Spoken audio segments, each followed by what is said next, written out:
नुकतंच लग्न झालं, सुनबाई गावात आली, पहिलाच सण आला तो वटसावित्री पौर्णिमेचा. वटसावित्री पौर्णिमेच्या सणाला महिला मंडळ, तुम्ही, आम्ही, व्यासपीठावरच्या सगळ्या तुम्ही, आणि तर आपण सगळ्याजणी लिंबाच्या झाडाला फेऱ्या मारायला महिला मंडळ. हा, असं काहीतरी. कसं आहे, ऐकणाऱ्याचं पण अनुसंधान हवं नाही का?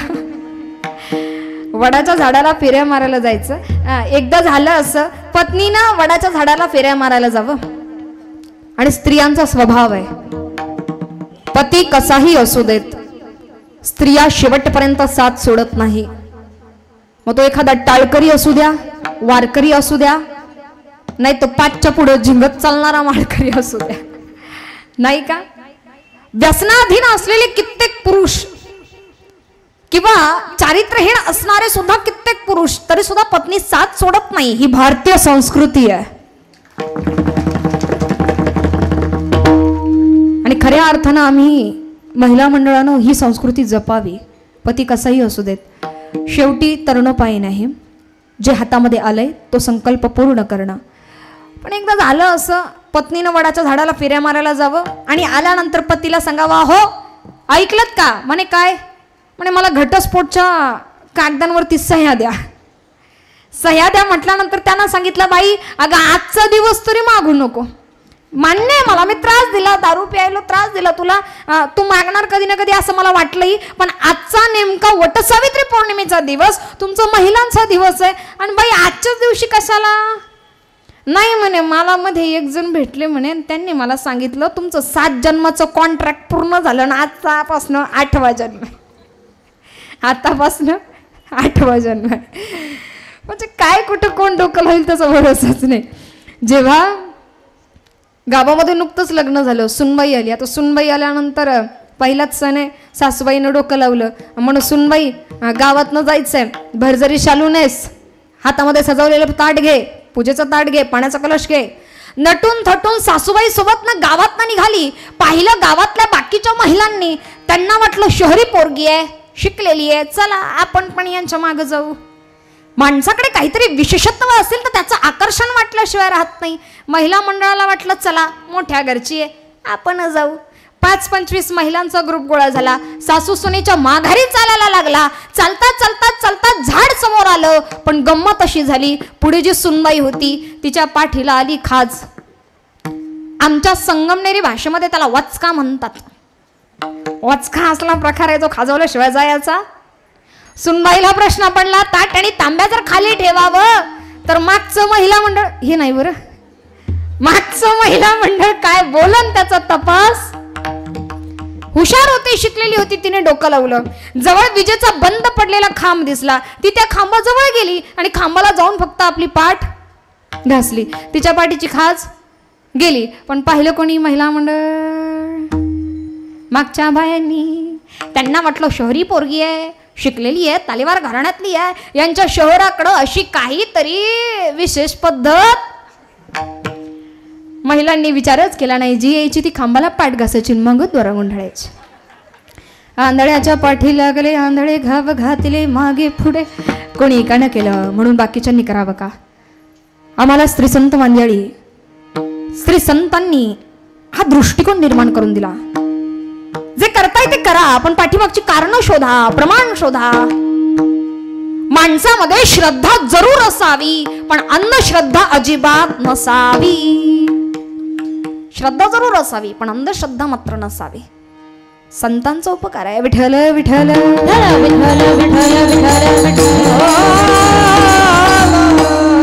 उपकारच का? कारण दृष्टिकोन बदलल्याशिवाय माणसं मला ओळखताच येणार नाही. नवे नवे महाराज जेव्हा वर्णन यावं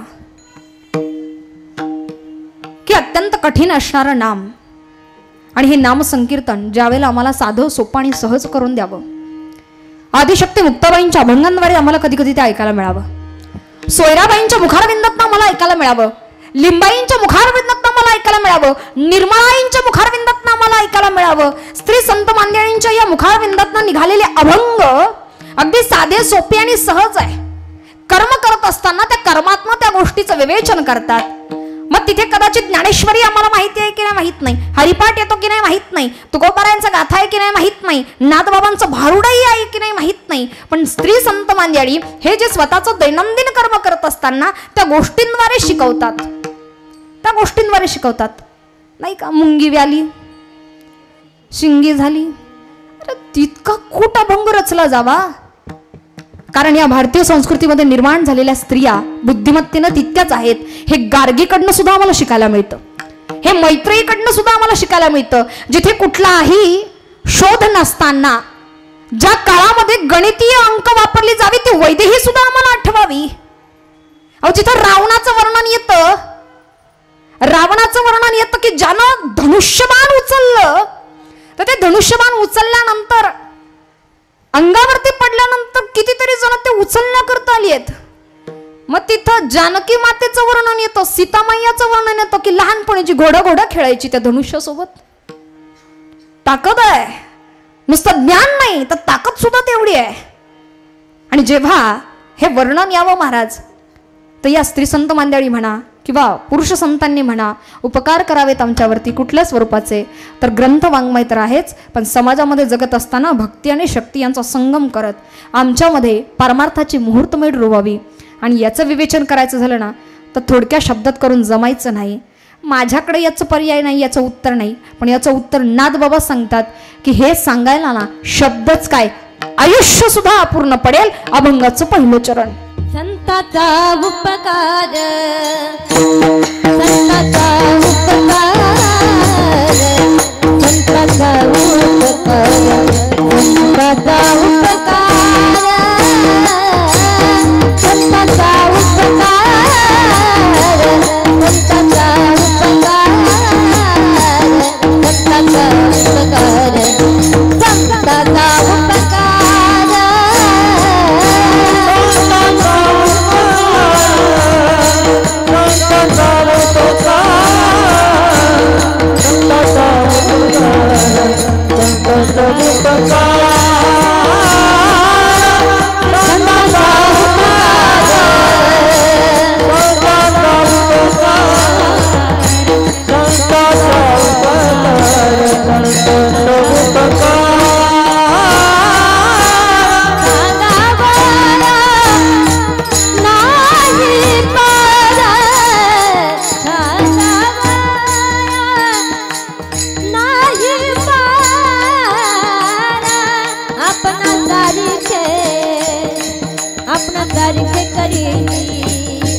अपना सारखे करीती, अपना सारखे करीती, अपना सारखे करीती, अपना सारखे करीती, अपना सारखे करीती, सारखे करीती.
संतांनी केलेले उपकार समाजावरती जनसामान्य लोकांवरती असंख्य स्वरूपाचे आहेत की ज्याचं वर्णन शब्दात करता येणारच नाही, अवर्णनीय अशा स्वरूपाचं. मग गेली वर्षानुवर्ष आमच्या कानावरती पडत आलं, पण सांगणाऱ्यानं लाख सांगू देत, ऐकणाऱ्यानं ठरवलं तरच ऐकता येईल. सांगणारे भगवान कृष्णही होते, दुर्योधनापुढे शिष्टाई करतात की दुर्योधना तुला किती रे सांगावं कळत कसं नाही. दुर्योधनानं सांगावं देवा तुम्ही लाख समजवाल पण माझी प्रवृत्ती तशी. एके ठिकाणी द्रौपदी सांगते युधिष्ठिराला की नेहमीच रागराग करणं चुकीचंच, पण योग्य ठिकाणी जर माणसाला राग आला नाही ना तर तो अधर्माच्या दिशेने नेतो. जेव्हा जेव्हा एखादं असं वाक्य कानावरती पडावं आणि कुठेतरी आठवावं, जिथं हवं तिथं माणसानं जर विचार केला नाही ना उपयोग नाही. जिथं पाहिजे तिथं वेळ जर निघून गेली तर उपयोग होत नाही. यावर हरिभक्तीपरायण आदरणीय चैतन्यजी महाराज देगलूरकरांचं सुंदर विवेचन येतं. माणसानं वेळेला समजून घेतलं नाही, काळाला जर समजून घेतलं नाही तर काळ माणसाला कधी कालातीत करून टाकेल कळणार सुद्धा नाही. माणसं एका काळामध्ये जगत बसतात.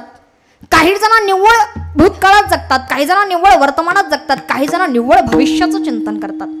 काहींना फार सवय आहे, वर्तमानात सगळं चांगलं आहे पण एखादा समोरून आला तर रडगाडी तासन तास गात बसतात की पहिलं असं होतं, पहिलं तसं होतं. आत्ता श्रीमंती आहे ती उपभोगायची सोडून भूतकाळातील रडगाणी गात असाल तर ती माणसं मूर्ख ठरवल्या जातात. जी माणसं निव्वळ वर्तमानात जगतात की महाराज उद्याचं कोणी बघितलं, आजचा दिवस जगून घ्यायचा, हाय तरुण तवर घ्यावा मजा करून, जाऊ मरून तर टाकते पुरून. त्याच्यावर कसले कसले गाणी निघाले, फक्त ते घेण्याजोगते नाहीत. उद्या जर हा जगलास तर खाणार काय, भ्रांतच आहे. निव्वळ वर्तमानात जगतात तीही मूर्ख आणि निव्वळ भविष्याचं चिंतन करत बसतात तीही मूर्ख आहेत. माणसानं पुढच्या पिढींसाठी जरूर कमवावं, पुढच्या पिढीसाठी जरूर कमवावं, पण इतकंही कमावू नये की मरताना लोक डॉक्टर सोडून वकिलाला बोलवून आणतील.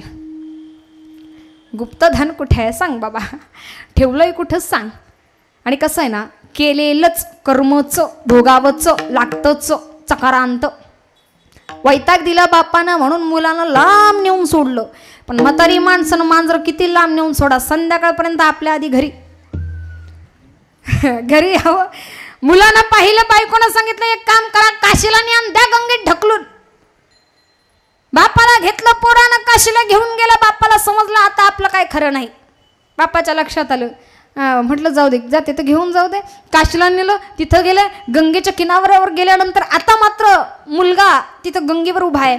बाप पोराला सांगतोय, बाळा मला माहिती तू कशा करता आणलंयस, तुम्हाला खुशाल गंगेत ढकल, पण इथं नको, इथून जरासं पुढं ने, इथून जरासं पुढं ने. अहो जायचं ते तर मग इथंच जा ना, पुढं कशाला आणि इथं कशाला आणि तिथं कशाला, इथंच जा. पाया पडतो तुझ्या, पण मला इथं ढकलू नको, पुढं नेऊन ढकल. कारण काही वर्षांपूर्वी मी माझ्या बापाला इथं ढकलला होता.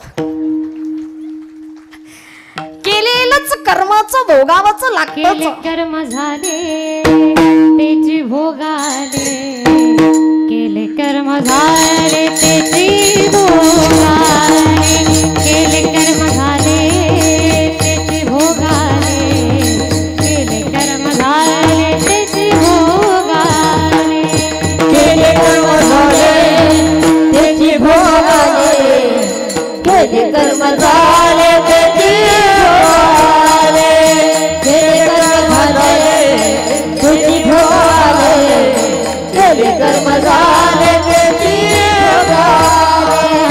उपजले मेले ऐसे किती, उपजले मेले ऐसे किती, उपजले मेले ऐसे किती, उपजले मेले ऐसे किती. केले कर्म झाले त्याचे भोगाले, केले कर्म झाले त्याचे भोगाले, केले कर्म झाले त्याचे भोगाले, केले कर्म झाले त्याचे भोगाले, केले कर्म झाले त्याचे भोगाले, केले कर्म झाले त्याचे भोगाले, केले कर्म झाले त्याचे भोगाले, केले कर्म झाले त्याचे भोगाले.